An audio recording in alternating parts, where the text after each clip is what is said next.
What's up, guys? Thermador owner and Bayou Badboy Allan Chappelear here, and today we're doing one for me.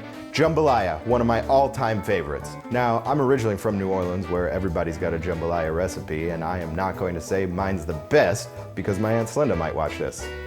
Hi, Aunt Slinda. But I think it's pretty good.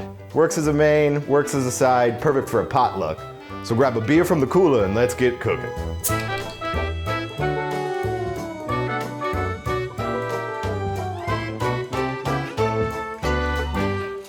Jambalaya is a true one-pot meal.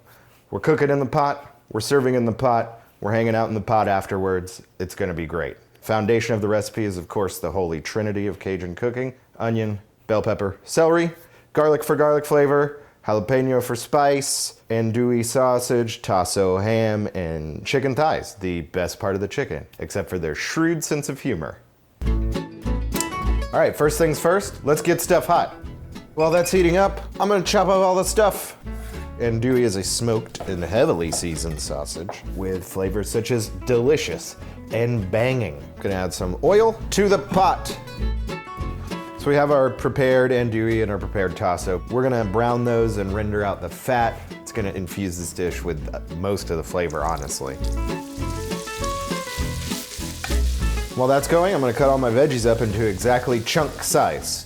So one of my primary rules when it comes to chopping vegetables is to not chop your fingers off. And to this day, I have miraculously managed to keep all 14 of my fingers. I like the way that this is looking! Meat chunks! You know how I know this is good? Because it's shiny. All right, save that fat, save this for later. Now it's time for the chicken. I'm gonna fly in the auxiliary cutting board so I don't cross-contaminate with my raw chicken. It's a clean house. We practice basic food safety around here. Unless you're under the age of 3, then it's whatever.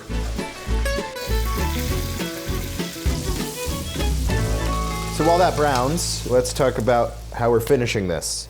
So today we're making a Creole jambalaya. That means we are using tomato sauce and tomato paste. If we want to make it Cajun style, we would leave that out and make a roux with all the delicious fat that's in the pan. Pot. It's whatever. So I'm looking for this to just get a little browner on all surfaces of the chicken chunks.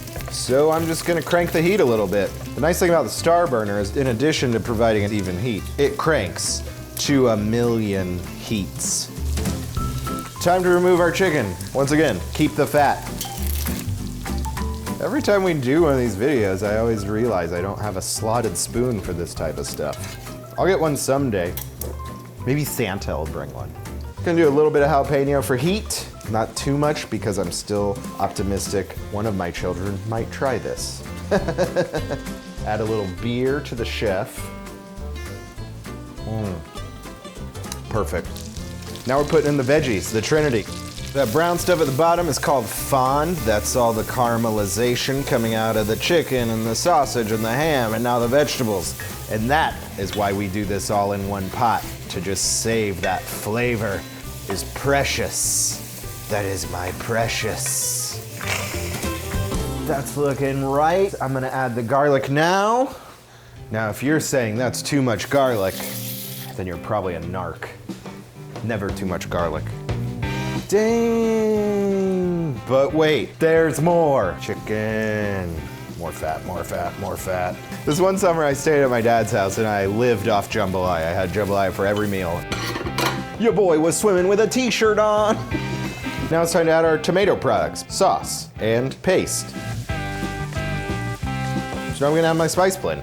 It's looking nice. Now I'm going to add stock to get the last remaining bits of fond off. And I'm gonna add the all-important bay leaf. Honestly, I have no idea what these do. I'm gonna let that return to a boil. Last but not least, the rice. That smells like a jambalaya I want to get to know better. I'm gonna pop the lid on, throw that in the oven, cook it for about 30 minutes, and let the rice absorb all that good liquid. When it's done, we should have ourselves a jambalaya. Nice thing about the main oven is it easily fits a big pot like this. All right, that's pretty much it. While we wait for that to finish cooking through, we're gonna prep the garnish, which is scallion. That'll do, pig. All right. Are you crying? Yeah. It's beautiful. I love when a jambalaya comes together. Oh, yeah. All right. This smells right, moment of truth. Looks perfect. The rice sucked up all the juice, all that chunky flavor. It's gonna be a big thumbs up from me. We're gonna add a little butter, garnish it with some fresh scallion, and it is ready for the cookout. Well, there you have it. Jambalaya is so good, you might trade your dignity for some beads. Happy cooking.